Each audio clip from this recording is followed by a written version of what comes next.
कैकेयी का अनुताप। ये मैथिली शरण गुप्त जी द्वारा रचित साकेत से ये शीर्षक लिया गया है। कैकेयी का अनुताप। अनुताप मीन्स प्रायश्चित, पश्चाताप। इस शीर्षक में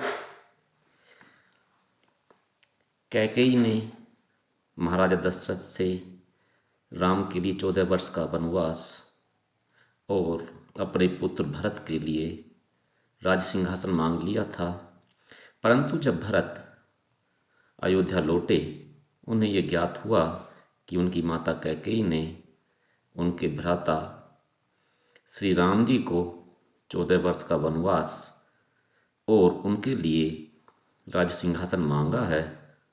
तो वो बहुत ज़्यादा व्याकुल हो गए और उन्होंने निश्चय किया कि वह इस राज सिंहासन पर नहीं बैठेंगे और अपने बड़े भाई श्री राम जी को वापस अयोध्या लेकर के आएंगे। भरत जी अपने भाई शत्रुघ्न के साथ में, तीनों माताओं के साथ में, गुरुजन और जो जनता थी उसके साथ श्री रामचंद्र जी को वापस अयोध्या लाने के लिए वन को प्रस्थान कर गए और ज्ञात करते करते वे उस स्थान पर पहुँचे जहाँ पर श्री रामचंद्र जी उस समय पर निवास कर रहे थे। और उस स्थान का नाम है पंचवटी, जहाँ पर श्री रामचंद्र जी की कुटिया बनी हुई थी। पंचवटी इसे इसलिए कहते हैं क्योंकि वहाँ पर 5 वट के पेड़ थे उस स्थान पर, तो उसे पंचवटी कहा गया। तो यहाँ से जो हम पढ़ना शुरू करेंगे, तदनंतर बैठी सभा उटज के आगे, नीले वितान के तले दीप बहु जागे, टकटकी लगाए नैन सुरों के थे वे, परिणामोत्सुक उन भय आतुरों के थे वे, उत्फुल्ल करौंदी कुंज वायु रह रह कर, करती थी सबको पुलक पूर्ण मह मह कर, वह चंद्रलोक था कहाँ चांदनी वैसी, प्रभु बोले गिरा गंभीर नीर निधि जैसी। पहले शब्दार्थ देख लेंगे इसमें। तदनंतर इसके पश्चात में। उटज कहते हैं कुटिया को। नीले वितान, वितान कहते हैं मंडप को, और दीप आप जानते हैं दीपक। सुर जो देवता लोग होते हैं, परिणामोत्सुक, परिणाम की उत्सुकता के साथ में। चंद्रलोक, चंद्रमा का लोक। नीरनिधि, नीरनिधि समुद्र। तदनंतर बैठी सभा उटज के आगे, यानी इसके पश्चात में जो लोग अयोध्या से श्री रामचंद्र जी से मिलने के लिए, उन्हें वापस अयोध्या लाने के लिए गए थे, तो उनकी एक सभा श्री रामचंद्र जी की कुटिया के सामने बैठी थी। नीले वितान के तले, नीला मंडप था, उसके नीचे दीप बहु जागे, और वहाँ पर बहुत सारे जो दीपक थे वो जल रहे थे। यानी कि जो सभा बैठी थी वो नीला वितान क्या है, नीला मंडप क्या है, आसमान, यानी आसमान के नीचे, और वहाँ पर बहुत सारे जो दीप हैं वो प्रज्वलित हो रहे थे। यानी जो तारे हैं वो बहुत सारे तारे आसमान में जगमगा रहे थे। टकटकी लगाए नैन सुरों के थे वे, और जो सुर हैं, जो देवता लोग हैं, वो भी टकटकी लगा करके पृथ्वी की तरफ देख रहे थे। परिणामोत्सुक उन भय आतुरों के थे वे, और वो भी भय से आतुर थे, कौन, देवता लोग, कि क्या परिणाम निकलेगा इस सभा का। जो सभा बैठी है, सभा रामचंद्र जी के साथ हो रही है, भरत जी की, तो देवताओं को भी भय था और वो आतुर थे उसका परिणाम जानने के लिए कि श्री रामचंद्र जी इसके ऊपर क्या निर्णय लेंगे, यानी भरत के साथ में किस तरह का व्यवहार करेंगे। उन चीज़ों को सोच करके जो देवता लोग थे वो भी इस सभा का परिणाम जानने के लिए भय में आतुर थे, यानी डर भी लगा हुआ था, वो जानने की इच्छा भी रखते थे। उत्फुल्ल करौंदी कुंज वायु रह रहकर, जो करौंदे का पेड़ होता उसके जो पुष्प थे वो पुष्प खिले हुए थे, उनके उपवन थे वहाँ पर, उनसे जो वायु है वह रह रहकर आ रही थी। यानी करौंदे के पुष्पों करौंदे के जो बाग थे उनमें पुष्प खिले हुए थे और उनमें से होकर के जो वायु आ रही थी वह रह रहकर बह रही थी, करती थी सबको पुलक पूर्ण मह मह कर। और वह हवा अपने साथ करौंदे के पुष्पों की सुगंध को ला करके जितने भी लोग वहाँ पर बैठे थे उन्हें प्रफुल्लित कर रही थी, उनको प्रसन्न कर रही थी। वह चंद्रलोक था कहाँ चांदनी वैसी, वह प्रभु बोले गिरा गंभीर नीर निधि जैसी। वह चंद्रलोक था कहाँ चांदनी ऐसी, ऐसा लग रहा था जैसे कि वह सभा चंद्रलोक में आयोजित की जा रही हो। यानी वहाँ पर जो रात थी वो बहुत ज़्यादा चांदनी थी, चंद्रमा निकले हुए थे और ऐसा लग रहा था जैसे कि धरा पर ही चंद्रलोक आ गया हो। यानी कभी कहते हैं कि इस तरह की चांदनी और कहाँ हो सकती है चंद्रलोक के अलावा, कि ऐसा मान लग रहा था मानो चंद्रलोक पृथ्वी पर ही अवतरित हो गया हो।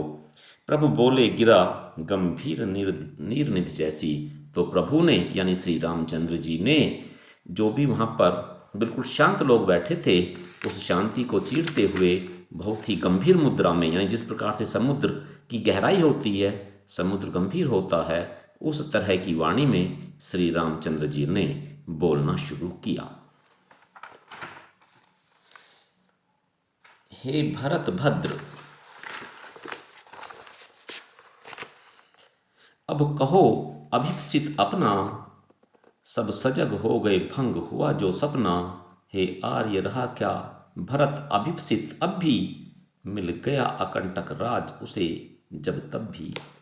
तो श्री रामचंद्र जी ने भरत जी को संबोधित करते हुए कहा कि हे भरत श्रेष्ठ, अब कहो अभिप्सित अपना, अब आप अपना अभिप्राय बताइए। यानी जो आपकी मनोकामना है, जो आपकी इच्छा है, क्या इच्छा लेकर के आप यहाँ पर वन में मेरे पास आए हैं, आप उस इच्छा को व्यक्त कीजिए। सब सजग हो गए भंग हुआ जो सपना, यानी सब लोग बहुत ही शांत मुद्रा में बैठे हुए थे, रामचंद्र जी के बोलने की प्रतीक्षा में बैठे हुए थे और सभी लोग आतुर थे कि सभा का परिणाम क्या होगा।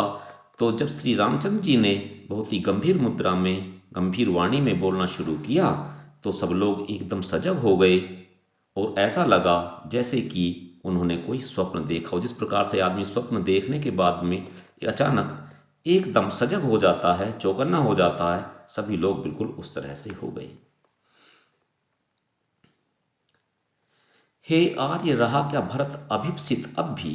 अब ये भरत जी बोलना शुरू करते हैं कि हे आर्य, क्या भरत की अभी भी कोई मनोकामना रह गई है। मिल गया अकंटक राज उसे जब तब भी, कि जब उसे अकंटक राज मिल गया हो, जिस राज्य में कोई अड़चन ही ना हो, जिसका कोई विरोध ही ना हो, कि उस राज्य को पा करके भी क्या भरत की कोई इच्छा बाकी रह गई है। ये भरत जी बहुत ही दुख में इस चीज़ को कह रहे हैं कि मुझे अकंटक राज्य मिल गया है, फिर भला मेरी क्या इच्छा शेष रह सकती है। पाया तुमने तरुतले अरण्य बसेरा, कि आपने तरुतले, तरुआ कहते हैं पेड़ को, पेड़ के नीचे अरण्य बसेरा पा लिया है, यानी वन में आपने अपना बसेरा पा लिया, यानी निवास करने लगे हैं। रह गया अभिप्सित शेष तदपि क्या मेरा, तो मेरी क्या इच्छा अब शेष रह गई है। ये भरत जी बहुत ही दुख में अपनी बात को व्यक्त कर रहे हैं, अपने विचारों को व्यक्त कर रहे हैं कि हे आर्य, हे श्री राम, आप सर्वोत्तम पुरुषोत्तम हैं, कि जब मुझे अकंटक राज मिल गया, आपने अपना वन में बसेरा बना लिया, आपको वनवास मिल गया, क्या अब भी कोई मेरी इच्छा शेष रह सकती है। तन तड़प तड़प कर तत्व तात ने त्यागा, तन यानी शरीर तड़प तड़प करके तप्त जो दुखी तात थे, पिताजी थे, ने त्यागा, कि पिताजी ने दुख में तड़प तड़प करके अपने शरीर का त्याग कर दिया है। क्या रहा अभिप्सित और तथापि अभागा, क्या मेरे अभागे की और भी क्या इच्छा शेष रह गई है। यहाँ पर भरत जी ने श्री रामचंद्र जी को उत्तर दिया। उन्होंने पूछा कि आप अपना आने का अभिप्राय बताइए, आपकी इच्छा क्या है, क्या मनोकामना है, मैं आपके लिए क्या कर सकता हूँ। तो भरत जी ने बहुत ही दुख के साथ में वर्णन किया कि जिसे निष्कंटक राज मिल गया हो और आपने वन में बसेरा बना लिया हो और पिताजी ने दुख में तड़प तड़प कर शरीर का परित्याग कर दिया हो, क्या ऐसे स्थिति में मेरी और भी कोई इच्छा शेष रह गई है? यानी भरत जी अपने आप को बहुत ही ग्लानि से, इसमें ग्लानिपूर्ण भाव इसमें प्रकट कर रहे हैं। यानी इन्हें आत्मग्लानि हो रही है कि सब कुछ मेरी वजह से हुआ है। और फिर भी रामचंद्र जी पूछ रहे हैं कि अब क्या इच्छा है तुम्हारी, क्या अभिप्राय है तुम्हारा यहाँ आने का। तो ये बहुत दुख के साथ में अपनी वेदनाओं को, अपने दुख को प्रकट कर रहे हैं और अपने आप को ये बहुत ज़्यादा अभागा बता रहे हैं।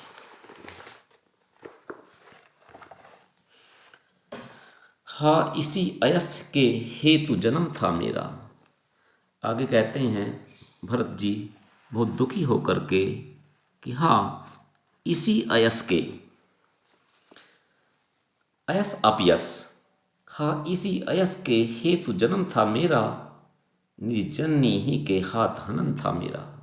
भरत जी बहुत दुख के साथ अपनी बातों को व्यक्त कर रहे हैं कि हाँ, मेरा जो जन्म हुआ था वो इसी अपयस के लिए हुआ था, कि मेरे भाग्य में था कि मुझे अपयस मिले। कौन सा अपयस मिले? कि मैं सिंहासन पर बैठूं और मैं अपने भाई को क्या वहाँ पर वन में वनवास के लिए भेज दूं। निज जननी ही के हाथ हनन था मेरा। और कहते हैं कि मेरा जो हनन था वो मेरी माता के हाथों में लिखा था। अब कौन अभिप्सित और आर्य वह किसका, संसार नष्ट है भ्रष्ट हुआ घर जिसका। और भरत जी कहते हैं कि हे आर्य श्रेष्ठ, कि उस व्यक्ति की क्या इच्छा और हो सकती है जिसका संसार ही नष्ट हो गया हो और जिसका घर ही भ्रष्ट हो गया हो। यानी जिसकी माता भ्रष्ट हो गई हो और उसके कारण जिस व्यक्ति का संसार ही नष्ट हो गया हो, भला उसकी और मनोकामना क्या हो सकती है। मुझसे मैंने ही आज स्वयं मुंह फेरा, हे आर्य बता दो तुम ही अभिप्सित मेरा। भरत जी कहते हैं कि हे भ्राता, मैंने आज अपने आप से मुंह फेर लिया है। यानी मुझे आत्मग्लानि हो रही है, मेरी आत्मा भी मुझे धिक्कार रही है। तो अब आप ही बताइए कि इस ऐसी स्थिति में मेरा और क्या मनोकामना हो सकती है, क्या मेरी इच्छा हो सकती है। प्रभु ने भाई को पकड़ हृदय पर खींचा, रोदन जल से सविनोद उन्हें फिर सींचा। यह बात सुनकर के जब भरत जी ने अपनी वेदनाओं को व्यक्त किया शब्दों के द्वारा, तो श्री रामचंद्र जी का हृदय भर आया और उन्होंने पकड़ करके भरत जी को अपने हृदय से लगा लिया। रोदन जल जो रोने से जल आता, यानी अश्रु आंसू, रोदन जल से सविनोद उन्हें फिर सींचा। और बहुत प्रसन्न मुद्रा में होकर के अपने नेत्रों के द्वारा जो जल नीचे गिरा उससे भरत जी को अभिसिंचित कर दिया। उसके आशय की था मिलेगी किसको, जनकर जननी ही जान न पाई किसको। अब भरत जी क्वेश्चन कर रहे थे उल्टा कि आप ही बता दीजिए कि मेरी मनोकामना और क्या हो सकती है। मुझे राज्य मिल गया, मैंने अपने भाई को वनवास दिला दिया, मेरे वजह से, मेरे कारण से मेरे पिता ने तड़प तड़प करके अपने शरीर का परित्याग कर दिया। तो ऐसे में मेरी इच्छा और क्या हो सकती है।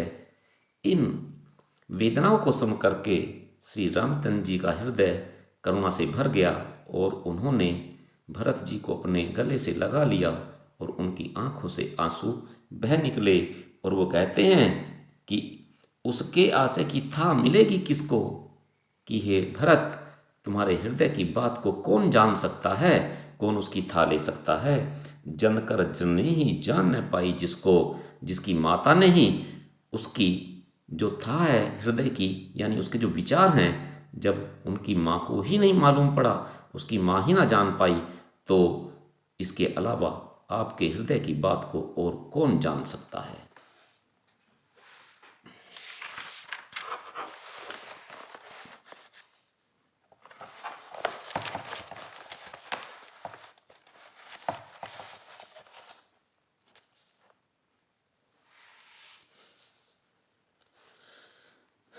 यह सच है तो अब लौट चलो तुम घर को, चौके सब सुनकर अटल कह के ईश्वर को।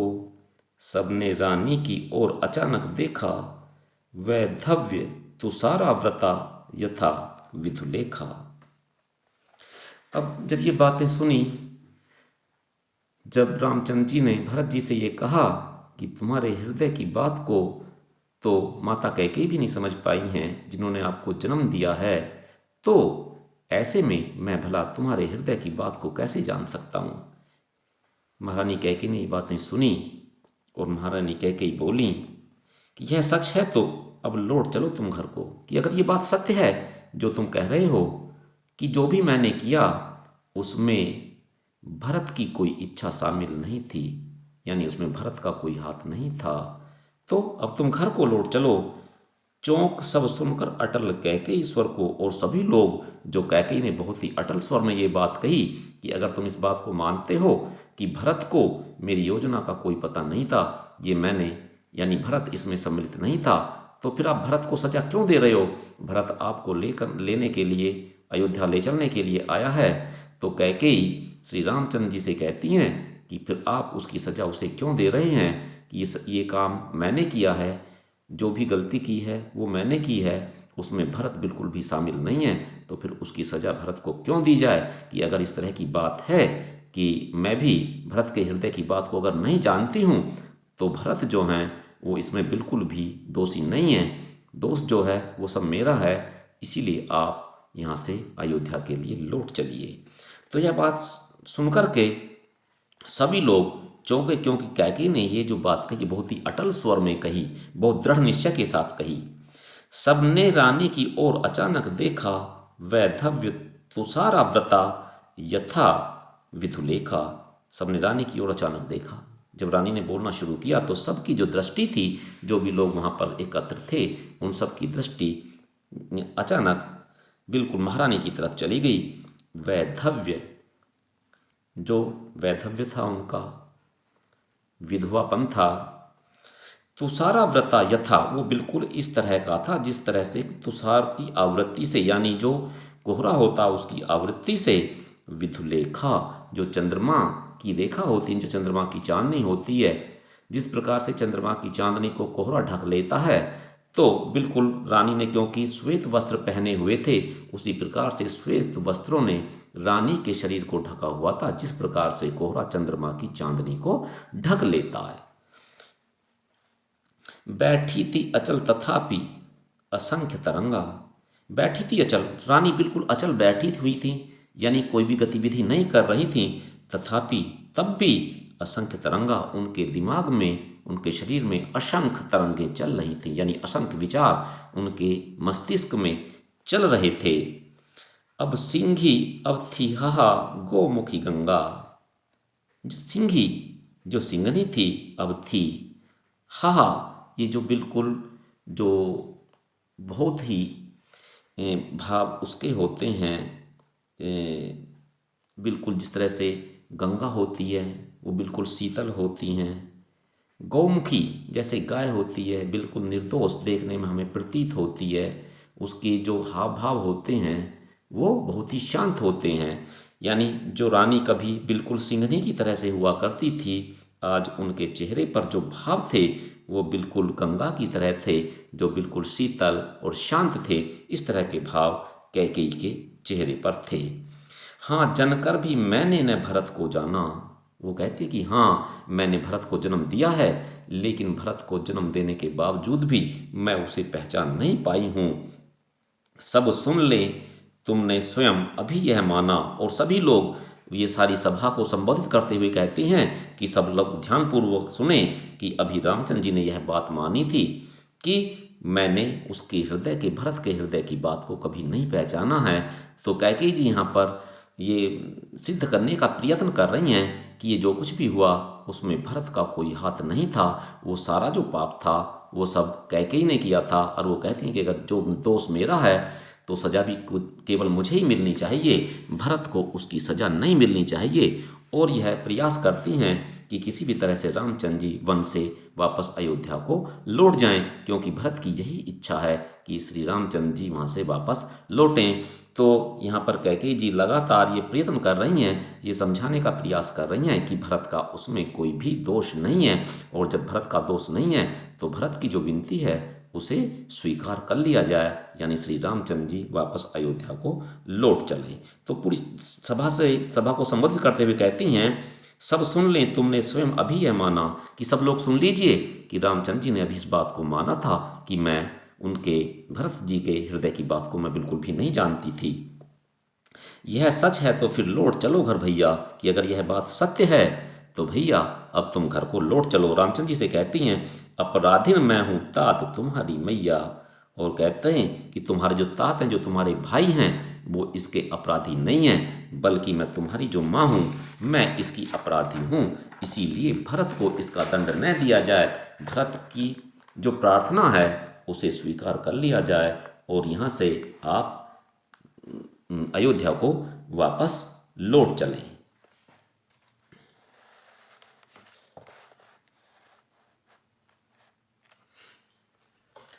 अगला छंद पढ़ते हैं। दुर्बलता का ही चिन्ह विशेष शपथ है, पर अबला जन के लिए कौन सा पथ है। यदि मैं उकसाई गई भरत से होऊं, तो पति समान ही स्वयं पुत्र भी खोऊं। अब महारानी कैकेयी कहती हैं कि जो शपथ है वो दुर्बलता का प्रतीक होती है, कि अगर कोई व्यक्ति शपथ ले रहा है तो वह किसका प्रतीक होती है, दुर्बलता का प्रतीक होती है। तो कैकेयी जी कहती हैं कि ये जो शपथ है ये दुर्बलता का प्रतीक होती है, पर अबला जन के लिए कौन सा पथ है, लेकिन मैं अबला हूँ, मैं इसके अलावा और कुछ नहीं कर सकती। कैकेयी जी के कहने का तात्पर्य ये है कि ये जो शपथ है ये दुर्बलता का प्रतीक होती है, लेकिन मेरे सामने इसके अलावा अपने आप को सही सिद्ध करने के लिए कोई दूसरा साधन भी तो नहीं है।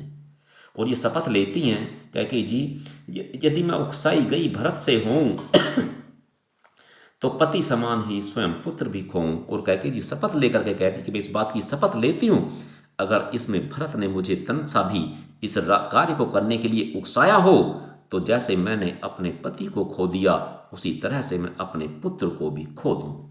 यानी भरत की शपथ लेकर के कैकेयी महारानी श्री रामचंद्र जी को यह विश्वास दिलाने का प्रयास करती हैं कि इस सारे कार्य में भरत का कुछ भी हस्तक्षेप नहीं था, भरत को यह बिल्कुल भी ज्ञात नहीं था कि मैं क्या करने वाली हूँ। और ये कहती हैं कि इसमें उसका कोई दोष नहीं है, इसीलिए उसे इस अपराध के लिए उसे दंडित न किया जाए, बल्कि मुझे केवल दंडित किया जाए।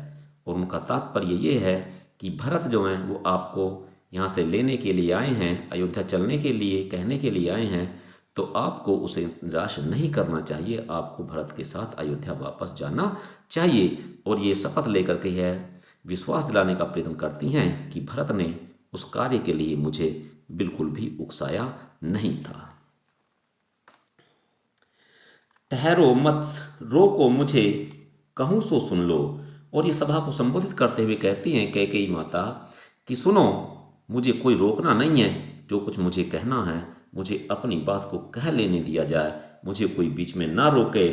पाओ यदि उसमें सार उसे सब चुन लो। और यदि मेरी बात में आपको कोई तथ्य मिल जाए, यानी कोई सच्चाई हो, कोई सार हो, उसका कोई अर्थ हो, तो आप उसे ग्रहण कर लीजिए। कहती हैं कि अगर मेरी बातों में कोई तथ्य हो तो उसे आप स्वीकार कीजिए, उसे आप चुन लीजिए। करके पहाड़ सा पाप मौन रह जाऊं। और ये क्वेश्चन करती हैं, प्रश्न करती हैं जन सभा से कि मैंने पहाड़ के जैसा पाप किया है, बहुत बड़ा पाप किया है, कि क्या इतना बड़ा पाप करके भी मैं चुप रह जाऊं, शांत रह जाऊं, राई भर भी अनुताप न करने पाऊं। और पहाड़ जैसा पाप करके मैं राई के बराबर भी पश्चाताप ना कर पाऊं। ये सभा को कहती हैं कि जो कुछ मैं कह रही हूँ मुझे बीच में बिल्कुल न रोका जाए और मुझे मेरे किए का प्रायश्चित कर लेने दिया जाए। और वो कहती हैं कि मैंने पाप के पहाड़ के जितना बड़ा पाप किया है, और आप चाहते हो कि मैं राई के बराबर भी उसका प्रायश्चित ना करूं। तो कैकेयी जी सभा से कहती हैं कि मुझे बीच में ना रोका जाए और मुझे अपना किए पर प्रायश्चित कर लेने दिया जाए। राई एक बहुत छोटा सा वो होता है, जैसे सरसों होती है उसी तरह का राई होता है। इन दोनों की तुलना की जाती है, आपस में विरोधाभासी हैं दोनों, एक बहुत बड़ा है एक बहुत छोटा है। तो वहाँ यहाँ पर कैकेयी जी कहती कि मैंने जो पाप किया है यद्यपि वो बहुत ज़्यादा बड़ा है, और जो मैं प्रायश्चित कर रही हूँ वह उसके मुकाबले में बहुत छोटा, उसकी अपेक्षा बहुत ज़्यादा छोटा है। थी स नक्षत्र शशि निशा ओस टपकाती। स नक्षत्र, नक्षत्र कहते हैं तारों को, स नक्षत्र तारों से भरी हुई, शशि निशा, शशि चंद्रमा से निशा जो रात है ओस टपकाती, उससे ओस टपक रही थी। जो सनक्षत्र शशि निशा थी, यानी जो चांदनी रात थी जिसमें चंद्रमा भी प्रकट हुए थे, जिसमें तारे भी निकले हुए थे, वह जो निशा थी, जो रात थी, वह ओस टपकाती थी। रोती थी नीरव सभा हृदय थपकाती, और जो बिल्कुल शांत सभा बैठी हुई थी, नीरव कहते हैं शांत को, वह रोती थी, अपने हृदय को थपकाती हुई वह रो रही थी। यहाँ पर महारानी के संवाद को सुन करके जो सभा थी उनकी आंखों में आंसू आ गए। जो शांत सभा बैठी थी उनकी आंखों में आंसू आ गए, और जो रात्रि में ओस पड़ रही थी उससे ऐसा प्रतीत हो रहा था मानो जो वह रात, जो चांदनी रात थी जिसमें तारे भी खिले हुए थे, मानो वह भी ओस के रूप में अपने आंसू टपका रही हो।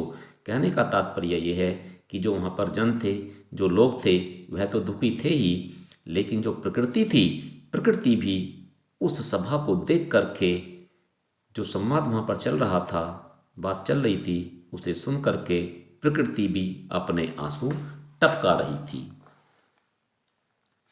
उल्का सी रानी दिशा दीप्त करती थी, सब में भय विस्मय और खेद भरती थी। उल्का सी रानी, उल्का ये उल्का पिंड होता है जो किसी नक्षत्र से टूट करके कोई छोटा पिंड पृथ्वी के उसमें आ जाता है, वातावरण में आ जाता है, तो घर्षण से वह जल जाता है और वह एक रोशनी, एक प्रकाश उत्पन्न करता है। तो इसी प्रकार से रानी जो है वो जिस प्रकार से एक उल्का पिंड प्रकाश फैलाता है, उसी प्रकार से रानी कैकेयी भी क्या कर रही थी, एक दिशा दीप्त, यानी एक दिशा दिखा रही थी लोगों को, एक शिक्षात्मक, शिक्षादायी एक जो बातें हैं वो वहाँ पर कर रही थी, यानी उन बातों से जो जनता है, जो सभा वहाँ पर बैठी है, उन्हें शिक्षा मिल रही थी। सब में भय विस्मय और खेद भरती थी, और सब में क्या क्या उत्पन्न कर रही थी, अपनी बातों से भय उत्पन्न कर रही थी और विस्मय उत्पन्न कर रही थी और खेद उत्पन्न कर रही थी, दुख उत्पन्न कर रही थी, यानी आश्चर्य, डर और दुख, इन सारी चीज़ों को वह अपने प्रवचन से, जो भी वो वहाँ पर बातें कर रही थी, उनसे सभी लोगों में इन तीनों चीज़ों का समावेश कर रही थी। और दिशा दीप्ति यानी दिशा दिखा रही थी, यानी क्या सही है क्या गलत है उसके ऊपर महारानी अपने विचारों को प्रकट कर रही थी, और ये बता रही थी कि जो कुछ मैंने किया था वह बहुत ही ज़्यादा गलत था, उसके ऊपर वह प्रकाश डाल रही थी। बेटा जो आगे वाले छंद हैं वो नेक्स्ट पार्ट में वीडियो दूसरी बनाएंगे, दूसरे भाग में आप देखेंगे। अब जो भी ये पढ़ाया इसे अच्छी तरह से याद कर लेंगे, ठीक है, बार बार पढ़ेंगे, बार बार वीडियो देखेंगे, इसे याद कर लेंगे। धन्यवाद।